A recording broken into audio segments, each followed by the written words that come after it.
Hi guys, my name's Madison. I'm here with my little bird, Periwinkle. I call her Perry or Petty because I feel like she's a very proper French lady. She's a very sweet, kind of calm Budgie. She is my first bird. I did recently just get a second Budgie. His name is Clark. When I went online, I felt like I didn't know which methods were actually successful, which ones to try, which ones to not try, and which ones actually worked. Because taming a bird does take a lot of patience, and I felt like I didn't know which one was actually going to work. The amazing and the frustrating thing about birds is that you do have to gain their trust. I'm still in the process with little Perry here. I've had her for about a month now. As you can see, she will get on my hand, she'll hang out with me.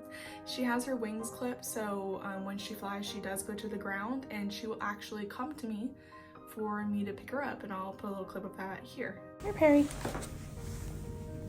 Come here. Good girl. It's super cute.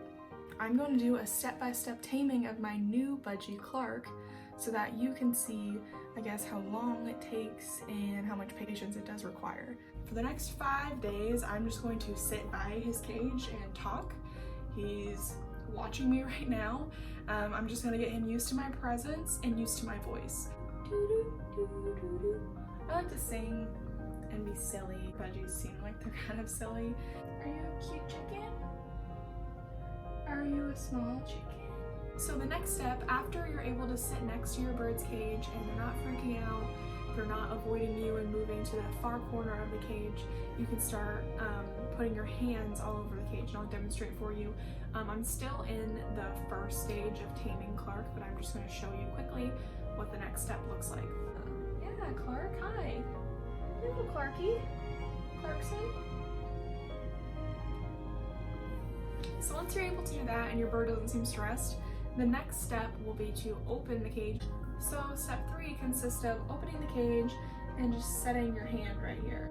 At this third stage, this is all I'm gonna do. I'm gonna set my hand just on the opening of the cage, just so he can look at it. I'm not gonna try to feed him, I'm not gonna try to touch him. I'm just gonna sit here like this. So I'm just gonna continue to talk with him as my hand is just sitting on the entrance of his cage so that he gets to study me and he learns that hands aren't scary. So once your bird is comfortable with you having your hand inside of its cage, just sitting at the entrance of the cage, you are going to want to move on to the next step. So step 4 is introducing millet. Millet spray is a really good tool for taming budgies because it's long, which gives the budgie a little bit more breathing room and a little bit more space to not be as scared. You're gonna wanna just put it at the entrance at the very beginning, just so the budgie kind of sees it and you're not gonna do anything else. So the bird sees it and the bird gets interested. After that point, you're gonna move it to a perch where the bird can reach to entice it to come get it.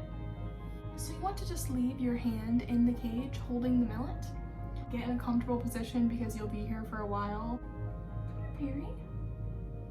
Perry? So we're just gonna sit here and play the waiting game.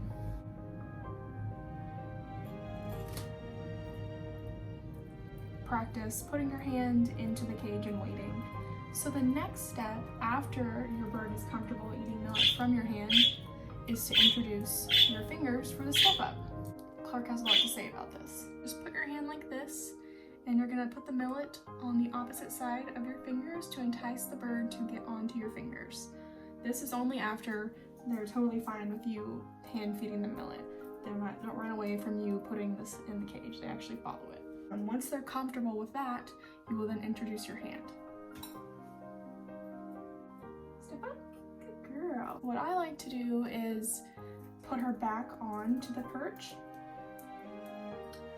and then practice just stepping up over and over again. Step up, good girl. We're not gonna take her out of the cage just yet. You want her just getting comfortable standing on your hand.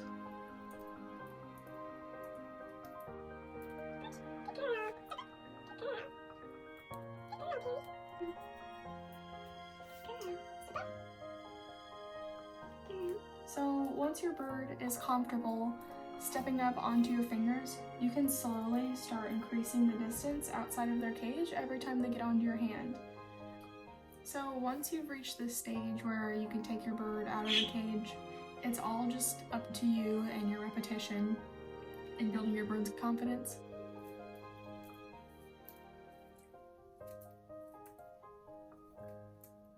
Oh, such a good girl, Betty. Oh, so good. Here you go.